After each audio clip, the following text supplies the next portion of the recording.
Bagaimana alam semesta kita lahir? Kalau itu sulit dijawab, bagaimana dengan ini? Apa yang ada sebelum alam semesta kita terbentuk? Selagi para ilmuwan mencari jawaban atas pertanyaan tersulit dalam sejarah ini, mari cari tahu apa yang telah mereka temukan sejauh ini.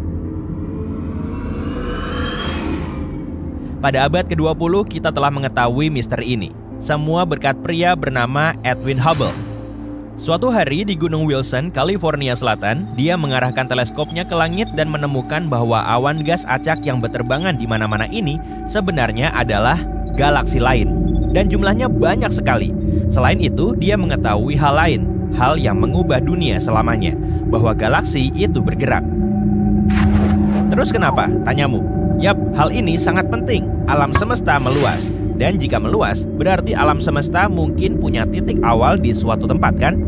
Nah, yang harus kita lakukan cuma memundurkan waktu dan melihat di mana titik awalnya. Para ilmuwan butuh waktu bertahun-tahun lagi untuk menghasilkan teori yang lengkap, teori Big Bang, dan begini teorinya. Gak ada yang pernah berada dimanapun karena kapan atau di mana belum ada, paham gak?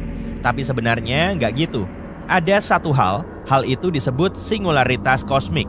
Keadaan alam semesta yang sangat kecil, padat, dan amat sangat panas. Bayangkan alam semesta kita dikompresi menjadi bola kecil. Tekanan dan suhu di dalamnya akan sangat besar. Pada titik tertentu, bola ini tak akan bisa menahannya. Dan terjadilah Big Bang. Itu adalah ledakan energi dan materi yang menciptakan semua yang kita lihat sekarang. Ruang dan waktu serta kekuatan fisik dasar. Ledakan ini juga menyebarkan quark kemana-mana. Quark, partikel kecil yang membentuk dunia kita, semuanya mendidih dalam kaldu kosmik super panas. Saat mendingin, gravitasi mulai menariknya satu sama lain. Mereka berkumpul menjadi atom, lalu molekul, kemudian menjadi objek pertama di dunia, yaitu bintang. Dan semua ini terjadi sekitar 12-14 miliar tahun lalu. Oke, sekarang kita tahu bagaimana alam semesta terbentuk. Tapi apa yang ada sebelum itu? Alan Harvey Guth, fisikawan teoretis dan ahli kosmologi Amerika, telah mengabdikan seluruh hidupnya untuk memecahkan misteri ini. Setelah mempelajari teori Big Bang, Guth menemukan beberapa kekurangan di dalamnya. Misalnya, distribusi materinya sangat merata meski seharusnya tidak. Mari coba gantung balon berisi cat ke langit-langit dan letakkan kanvas putih di lantai. Kalau kita menjatuhkan balonnya, balon itu akan pecah dan noda cat di kanvas pasti sangat kacau. Sekelompok bintik tersebar kemana-mana secara acak, gak ada yang sama. Tapi, alam semesta awal gak kayak gitu. Alih-alih melempar balon berwarna dari langit-langit, mari gambar titik merah kecil di kanvas. Sekarang kita perluas sedikit, dan sedikit lagi. Dan foto semua ini satu persatu. Kita akan melihat sebuah lingkaran membesar secara bertahap ke segala arah. Itulah kenyataannya. Alam semesta awal sangat rata dan proporsional. Itulah penemuan Guth, yaitu teori inflasi. Begini teorinya, bahkan sebelum Big Bang terjadi, ada semacam gaya yang bisa memberikan percepatan yang kuat pada ledakan. Sesuatu yang mampu mendistribusikan segala sesuatu di ruang angkasa secara instan dan merata. Teori Guth sukses besar dan kini sebagian besar ilmuwan mengandalkannya. Bagi kebanyakan dari mereka, ide kelahiran alam semesta ini sudah cukup. Tapi untuk sebagian besar, bukan untuk semua ilmuwan. Martin Bojewald adalah seorang profesor fisika asal Jerman. Dan menurutnya, alam semesta lahir dengan sangat berbeda. Ingat pembahasan singularitas kosmik tadi? Keadaan alam semesta yang 91, seorang kosmolog dari Universitas Stanford bernama Andre Linde menerbitkan artikel. Dia berpendapat kalau alam semesta ini kemungkinan telah diciptakan di laboratorium. Menurutnya, peradaban maju di luar sana telah menciptakan alam semesta kita. Peradaban ini menghasilkan kosmos baru yang kemudian membentuk planet, bintang, dan makhluk hidup cerdasnya. 30 tahun kemudian, banyak ilmuwan mulai mempertimbangkan teori Andre. Mereka juga membahas hal-hal yang bisa kita lakukan untuk mencapai peradaban maju. Menurut teori ini, peradaban maju telah menambahkan teknologi yang bisa menciptakan alam semesta baru dari ketiadaan. Proses ini terjadi melalui quantum tunneling atau penerowangan kuantum, yaitu saat atom bisa muncul di seberang penghalang. Tapi menurut hukum fisika kita, hal seperti ini nggak mungkin terjadi. Jadi begini contoh kecilnya, kamu nggak akan bisa ngelewatin tembok tinggi di hadapanmu tanpa bantuan tangga atau nyari jalan lain kan? Masa iya tiba-tiba kamu bisa menembusnya kayak hantu?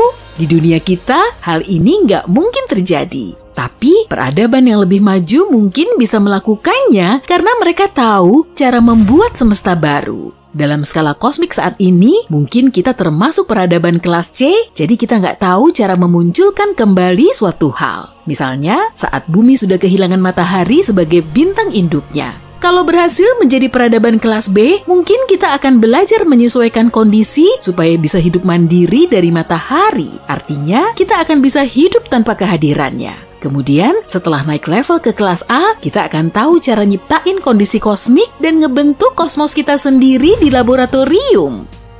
Kita mempersepsikan dunia ini dalam bentuk 3 dimensi. Ada timur dan barat, utara dan selatan, serta atas dan bawah. Ada juga dimensi waktu yang bikin kita bisa ngebedain antara masa lalu dan masa depan. Dimensi kelima akan merepresentasikan satu dimensi ruang lain. Teori keberadaannya pertama kali diusulkan pada tahun 1920 yang terinspirasi dari teori gravitasi Albert Einstein. Menurut teori ini, ruang dan waktu dibelokkan oleh materi dan energi. Kita nggak bisa ngelihat 4 dimensi ini, tapi bisa tahu pergerakan dan efeknya pada gravitasi. Kemudian, ada aspek lain seperti gaya elektromagnetik dan kekuatannya lebih dari 1000 kali lipatnya gravitasi. Kekuatan ini bisa ngejelasin proses yang terjadi dalam dimensi ruang, dan dimensi kelima terdistorsi secara kasat mata karena kita nggak bisa mengamatinya. Konsep ini terdapat dalam teori dawai yang menganggap alam semesta ini seperti dawai super kecil dari massa dan energi, jadi bukan sebagai partikel. Massa dan energi ini bergetar dalam ruang dan waktu 10 dimensi karena 6 dimensinya tergulung ke ukuran yang lebih kecil dari atom tunggal.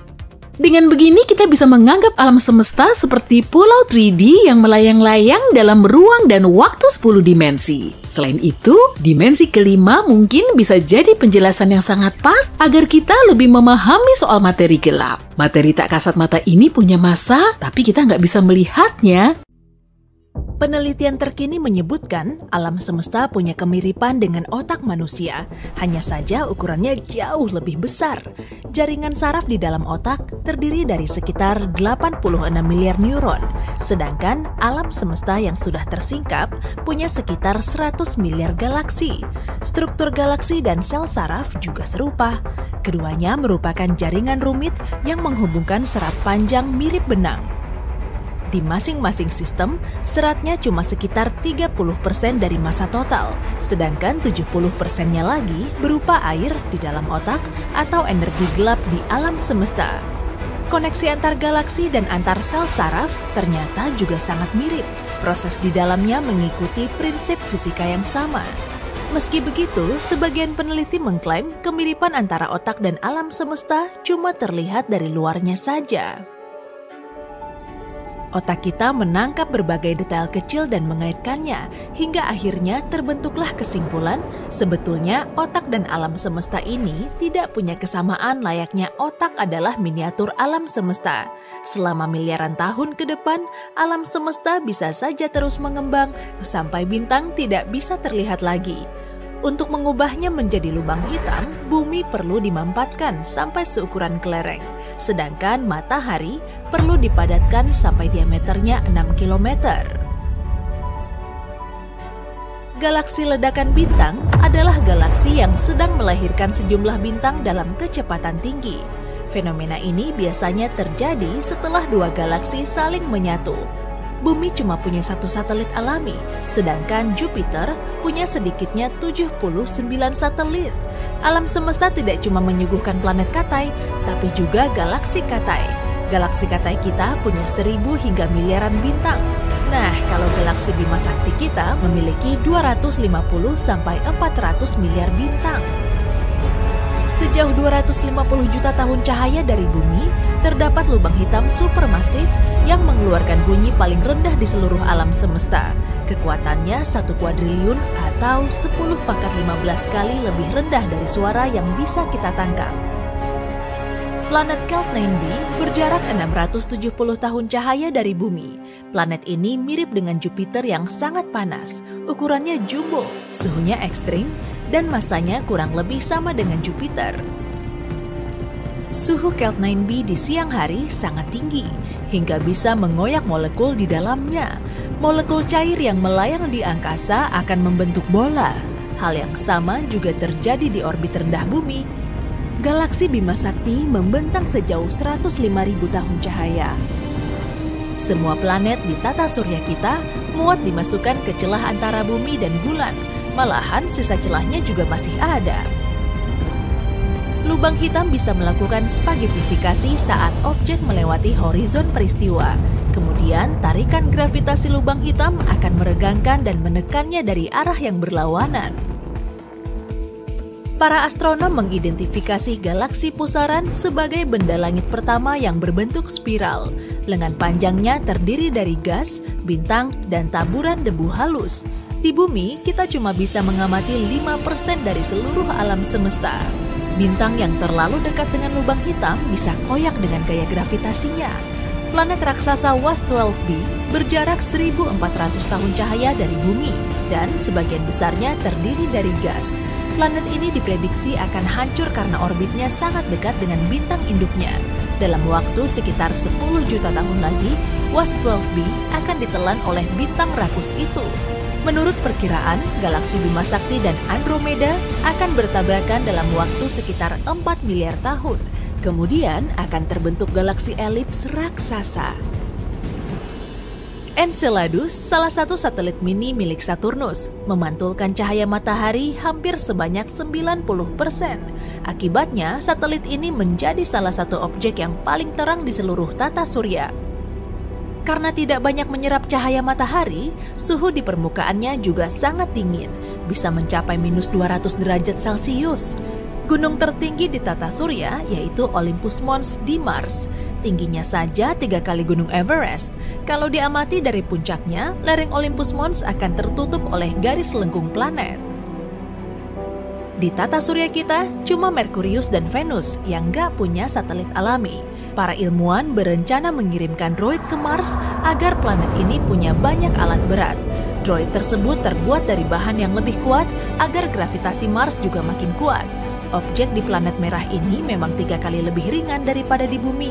Satelit terbesar Pluto bernama Charon. Ukurannya 2 kali lebih kecil dari si planet Katai. Karena itulah Charon terkenal sebagai satelit terbesar berdasarkan ukuran planet induknya. 3 bola golf mendarat di bulan setelah diluncurkan dalam misi Apollo 14. Menurut para ahli matematika, lubang putih kemungkinan ada meskipun belum bisa ditemukan. Kalau melihatnya, kita tidak akan bisa memasuki lubang putih dari sisi luar. Meski begitu, cahaya dan berbagai materi akan... Ruang kosong tidak benar-benar kosong. Setidaknya begitulah menurut teori medan kuantum. Ruang kosong berisi getaran-getaran kecil yang dapat berubah menjadi partikel virtual jika memiliki cukup energi. Partikel-partikel virtual ini bisa menghasilkan sekumpulan cahaya dengan energi lemah yang disebut foton. Nah, ada satu hal yang dimiliki setiap lubang hitam, yaitu horizon peristiwa. Ini adalah batas tak bisa kembali. Artinya, begitu sesuatu melewati titik itu, ia tidak akan pernah bisa keluar, bahkan cahaya sekalipun. Dan ada gaya gravitasi sangat kuat di sekitar horizon peristiwa. Lubang hitam bertahan dengan melahap gas dan bintang-bintang di sekitarnya. Umumnya, lubang hitam memiliki piringan materi di sekelilingnya yang disebut piringan akresi. Piringan ini bersinar terang karena semua objek yang berada terlalu dekat dengan horizon peristiwa terbakar dan hancur sebelum ditelan lubang hitam. Seiring materi mendekat, gerakannya menjadi semakin cepat dan mengelilingi lubang hitam. Hal ini membuat piringan akresi berpendar dan pada saat bersamaan membentuk bayangan lubang hitam yang merupakan horizon peristiwa yang sedang kita bicarakan. Lubang hitam mungkin ingin bersembunyi, tapi tidak berhasil. Menurut teori relativitas umum Einstein, gravitasi membengkokkan dan melengkungkan ruang dan waktu. Artinya, semakin kita mendekati tarikan gravitasi yang sangat kuat di sekitar lubang hitam, ruang dan waktu di sekelilingnya akan semakin melengkung. Itulah yang dimaksud oleh Stephen Hawking hampir 50 tahun lalu. Dan tidak hanya itu, ia juga menyatakan jika partikel-partikel ini menemukan cara untuk keluar dari lubang hitam, mereka akan mencuri sebagian energinya. Dan karena pencurian ini, lubang hitam kehilangan energinya seiring waktu hingga akhirnya pada satu titik ia benar-benar lenyap. Hawking menyatakan lubang hitam melepaskan energi dalam bentuk energi termal atau panas yang disebut radiasi Hawking. Dan radiasi ini tidak membawa informasi apapun. Artinya, ketika lubang hitam lenyap, ia akan menghancurkan semua informasi tentang bintang yang membentuk lubang hitam tersebut. Dengan begitu, kita tidak tahu apa yang sebenarnya terjadi. Ini agak membingungkan karena hukum mekanika kuantum mengatakan informasi tidak bisa dimusnahkan. Konflik inilah yang disebut sebagai paradoks informasi Hawking. Menurut Hawking, semua informasi ini tidak benar-benar hilang, melainkan tersimpan dalam awan partikel-partikel berenergi nol yang mengelilingi lubang hitam. Dia menyebutnya soft hair. Kini ada penelitian baru yang mungkin bisa menjadi solusi untuk paradoks ini. Mungkinkah radiasi Hawking bersifat non-termal? Alih-alih hanya melepaskan panas biasa, ada kemungkinan lubang hitam mengirimkan pesan dalam bentuk radiasi. Pesan Bima Sakti adalah salah satu misteri terbesar yang ada. Sulit memperhitungkan seberapa besar galaksi kita sebenarnya. Dan salah satu alasan utamanya adalah karena kita hidup di dalamnya. Anggap aja kamu berjalan-jalan mengitari mall. Kamu tahu mall itu besar, tapi kamu nggak bisa memastikannya sebelum melihatnya dari atas. Bima Sakti terdiri dari miliaran bintang yang kelihatan mirip serangkaian lampu dari kejauhan. Jadi, kamu cuma perlu mengukur jarak antara bintang-bintang ini dan tara, jawabannya pun ketemu. Tunggu dulu. Aku lupa soal awan debu yang menghalangi penglihatanmu. Sejumlah ilmuwan yang agak keras kepala mencoba membuat model proses terbentuknya dan evolusi galaksi kita menggunakan komputer. Ada semacam lingkaran di luar galaksi kita. Jadi, para ilmuwan ingin melihat apakah Bima Sakti punya batas ujung. Mereka menemukan bahwa Bima Sakti membentang selebar 100.000 tahun cahaya dari pusatnya. Kemungkinan artinya lebar seluruh galaksi kita sekitar 200.000 tahun cahaya. Masalah estimasi ini adalah lingkaran ini cenderung tidak punya batas ujung karena cahayanya memudar. Agak mirip waktu kamu nyalain senter dan mencoba melihat di mana ujung cahayanya berakhir. Pada tahun 2013, teleskop luar angkasa Hubble menangkap gambar sesuatu yang jaraknya 25 juta tahun cahaya. Ternyata itu adalah galaksi spiral yang kemudian dinamai ESO 3738 dengan setidaknya 7 galaksi lain di sekitarnya. Dan galaksi ini setipis pancake bercahaya lebih tepatnya. Teleskop ini juga memotret galaksi lain yang jaraknya 65 juta tahun cahaya. Galaksi ini disebut IC335. Pancake silau yang satu ini juga mengambang di luasnya luar angkasa. Gambar yang diambil teleskop ini nggak begitu akurat. Agak sulit menjelaskan apa yang sebenarnya kita lihat. Galaksi berbentuk pipi ini punya banyak awan debu yang dapat membentang hingga ratusan tahun cahaya. Posisinya lebih banyak di dekat pusat galaksi dan tidak terlihat dalam cahaya biasa, tapi dapat dideteksi dengan bantuan filter biru. Galaksi IC335 ini berbentuk cakram oval dengan awan gas dan debu besar. Artinya, bintang-bintang terus muncul di sana. Tapi tidak semua galaksi membentuk bintang. Galaksi dilahirkan dalam bentuk bola gas raksasa yang perlahan berputar dan lama-kelamaan runtuh ke dalam dirinya sendiri. Saat mulai berputar lebih cepat, wujud pancake ini pun terbentuk. Oh, sirupnya mana ya? Prosesnya mirip adonan pizza yang awalnya berbentuk bola, lalu diputar-putar di udara. Toppingnya adalah bintang, dan sausnya adalah awan debu dan gas. Kamu jadi lapar juga nggak? Beberapa galaksi bisa kehilangan gas dan debunya kalau menjadi bagian dari gugus galaksi. Kemudian, semua galaksi mini ini mengorbit satu pusat massa umum dengan dipisahkan oleh gas. Saat galaksi cakram ini melintasinya, mirip kereta yang ngebut. Tekanannya akan meniup debu dan gas ini. Dari jauh, kamu kayak ngeliat DVD yang akan kamu putar. Tapi, kalau mendekat jutaan tahun cahaya agar pemandangannya lebih jelas, kamu akan melihat cakram redup yang dipenuhi banyak bintang. Kamu bahkan takkan tahu apakah kamu ada di dalamnya atau enggak. Kamu juga akan melihat gumpalan debu yang ditinggalkan oleh raksasa merah di tengah galaksi. Raksasa merah adalah bintang besar yang sangat cerah dengan suhu permukaan rendah. Tapi, gambar-gambar galaksi ini sebenarnya tidak menunjukkan warna aslinya. Kamera membentuk warna-warna ini agar kamu tidak perlu melihat gambar yang kabur atau kasar. Orang-orang sebenarnya tidak tahu warna asli galaksi di kejauhan. Galaksi kita punya banyak gas di dalamnya, kayak aku. Jadi, galaksi rumah kita tak akan mengering dalam waktu dekat. Bahkan, Bima Sakti masih menghasilkan bintang-bintang baru, sekitar 7 dalam setahun. Tapi beberapa galaksi meredup saat tidak bisa lagi membuat bintang. Kita menyebutnya strangulation, dan ini terjadi saat galaksi kehabisan gasnya. Artinya, tidak ada lagi materi baru yang bisa digunakan untuk membuat bintang. Bukan cuma gas dan debu yang bisa kamu temukan di galaksi. Sama seperti pesulap yang menarik kelinci, bunga, dan objek lainnya dari topi ajaib, galaksi juga punya kejutan lain. Misalnya planet, yaitu bola-bola materi yang berputar di porosnya sendiri dan mengitari objek lain. Tapi secara teknis, planet juga tidak bulat sempurna, tapi tidak rata juga seperti galaksi spiral. Semua karena gravitasi. Kekuatannya yang sangat kuat membuat planet menarik segalanya ke tengahnya, sehingga membentuk seperti bola. Dalam prosesnya, semua tepi dan apapun yang agak mencuat keluar lama-lama terkikis. Tapi makin kecil suatu objek luar angkasa, bentuknya makin tidak bulat. Komet misalnya, permukaannya tidak selalu halus. Bentuknya kecil, jadi ujung-ujungnya kasar dan runcing. Kalau melihat ukuran bumi, bisa dikatakan gravitasi di sini jauh lebih kuat dibandingkan dengan bulan atau objek luar angkasa berukuran kecil lainnya. Dan berkat rotasi konstannya, bumi punya tonjolan luar. Perang tarik tambang antara gravitasi yang menarik ke dalam dan putaran planet kita tidak memungkinkan bumi menjadi bulat sempurna. Di samping tidak berbentuk bola sempurna, planet kita juga miring.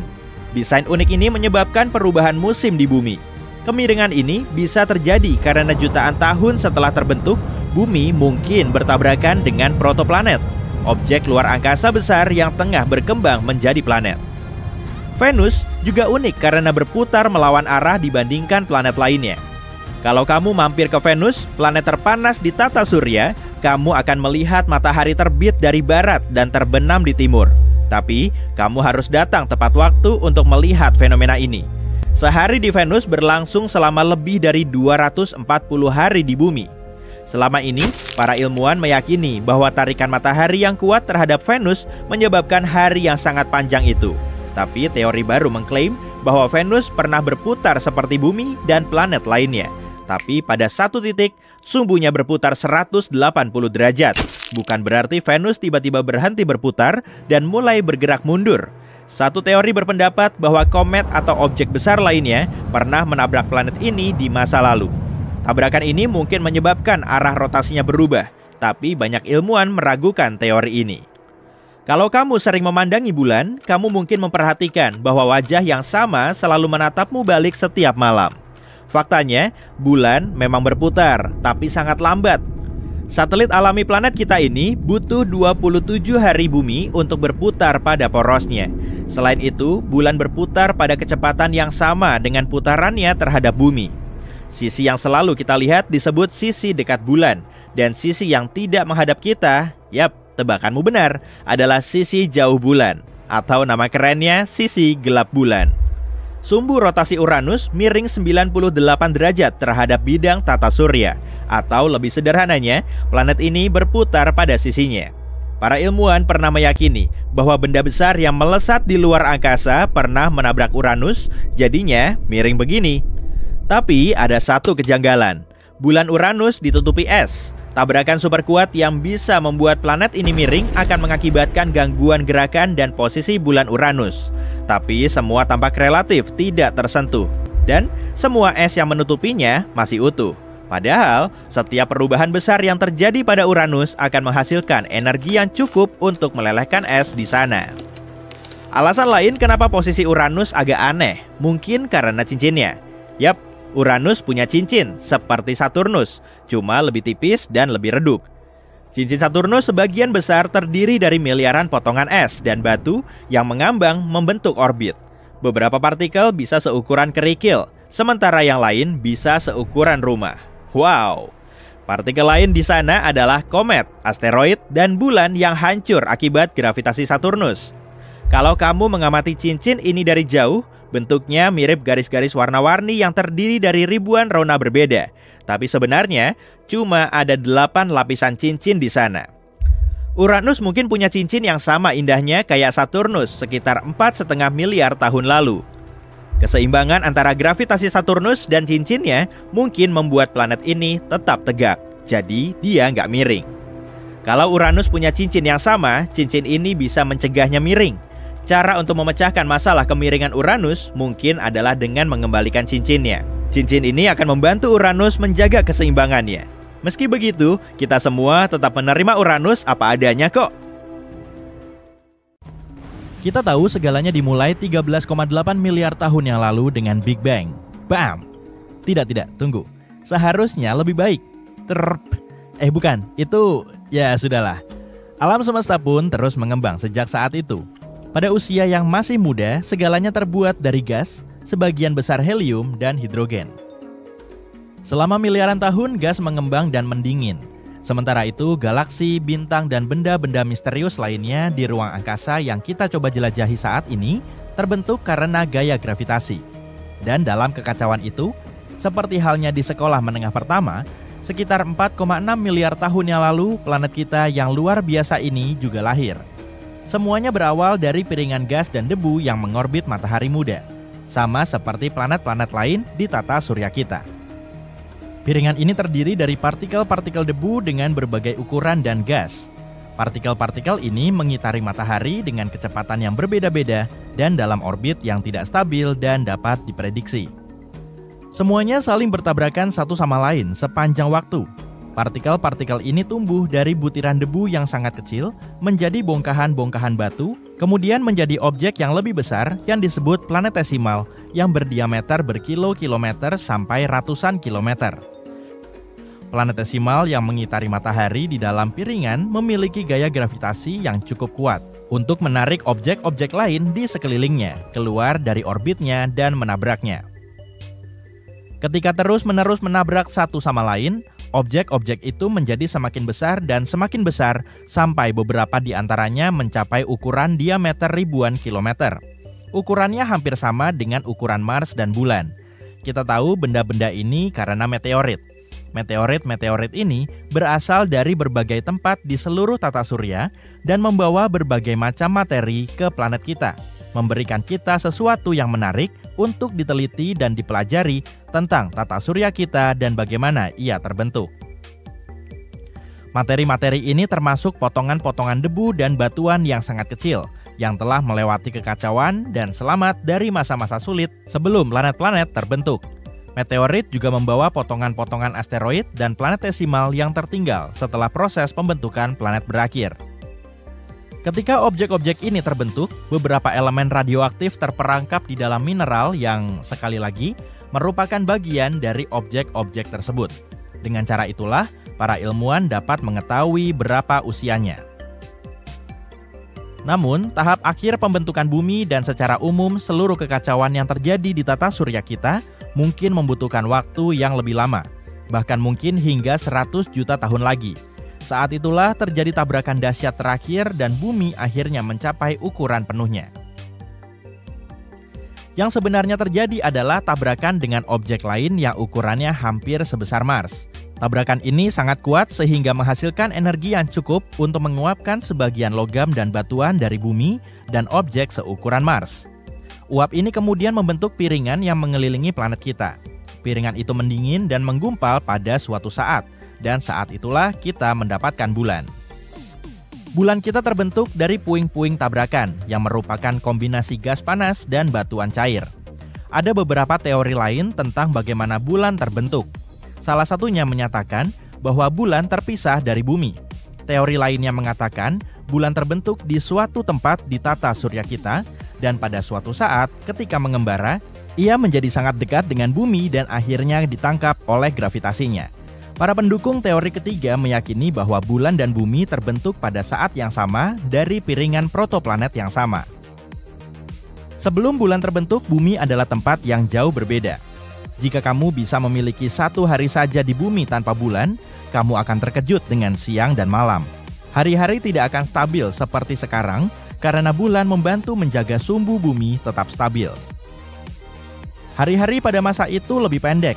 Bumi berotasi lebih cepat sebelum bulan terbentuk. Tarikan gravitasinya memperlambat rotasi planet kita, yang berarti hari-hari menjadi lebih panjang.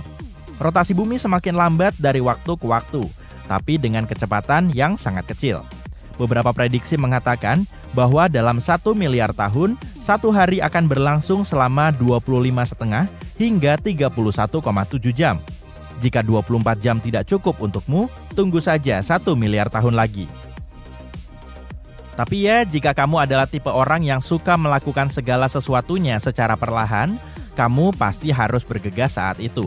Meskipun tidak banyak hal yang bisa kamu lakukan saat itu untuk mengisi waktu selain berlayar melintasi lahar panas, mengumpulkan bebatuan, atau berharap kepalamu tidak tertimpa meteorit ganas yang jatuh ke planet kita. Aduh. Tapi, jika kamu cukup sabar, mungkin kamu akan melihat sesuatu yang sangat keren. Air yang masuk ke planet kita untuk pertama kalinya. Ada hujan meteor berapi-api yang datang dari langit, dan meteor-meteor itu terus menghantam bumi kita yang masih muda. Awalnya terlihat sangat dahsyat, tapi sebagian puing-puing yang jatuh itu mungkin mengandung air. Banyak yang percaya bahwa asteroid dan komet yang menabrak planet tempat tinggal kita membawa sejumlah kecil air. Tapi, mengingat hujan meteorit ini berlangsung selama lebih dari 20 juta tahun, bahkan mungkin sampai 200 juta tahun, maka bukan hal yang aneh jika setelah beberapa waktu genangan air mulai terkumpul di permukaan. Dan ketika menguap di atmosfer, air akan jatuh kembali ke bawah, membentuk danau, sungai, laut, dan akhirnya samudra. Pada saat itulah, ada kesempatan bagi kehidupan primitif untuk berevolusi di masa depan. Bumi memulai transisinya dari bola panas magma menjadi dunia yang kita kenal sekarang. Sebelum itu, akan sangat sulit bagi kehidupan untuk ada di sana. Kalaupun ada, semua tabrakan meteor dan asteroid akan menghancurkannya. Selain itu, kamu tidak akan bisa bertahan hidup tanpa tangki oksigen. Bumi memang memiliki atmosfer, tapi tidak seperti atmosfer yang kita miliki saat ini.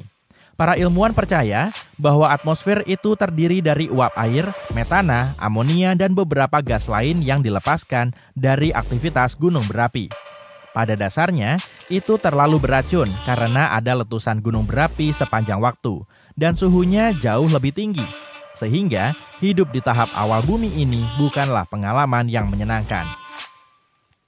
Selain itu, mungkin juga ada beberapa bentuk kehidupan pada saat itu. Pada tahap awal, ketika segala sesuatunya masih sangat kacau, bumi tidak ditutupi oleh lautan, pepohonan, atau lanskap yang menakjubkan seperti saat ini, melainkan oleh magma yang meleleh.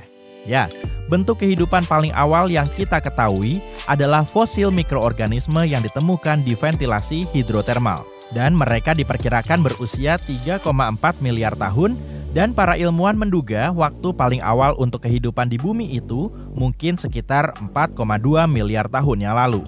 Lebih atau kurangnya begitu. Jadi dengan peralatan yang tepat, kamu bahkan bisa melihat beberapa organisme bersel tunggal seperti bakteri di suatu tempat di planet kita yang kacau ini, bahkan sebelum bulan ada. Tarikan gravitasi bulan terhadap bumi menciptakan pasang surut di lautan, yang berarti bulan mungkin membantu mencampur dan mengedarkan air laut, bahkan mungkin membentuknya. Pasang surut air laut tanpa bulan akan jauh lebih kecil karena tarikan gravitasinya menyebabkan pasang naik dan pasang turun. Bulan juga mempengaruhi kehidupan di laut. Seiring berjalannya waktu, hewan-hewan di lautan berubah dan beradaptasi dengan perubahan permukaan air yang disebabkan oleh gravitasi bulan. Bahkan, cahaya bulan pun memiliki pengaruh yang besar terhadap makhluk laut. Sebagai contoh, karang menggunakan siklus bulan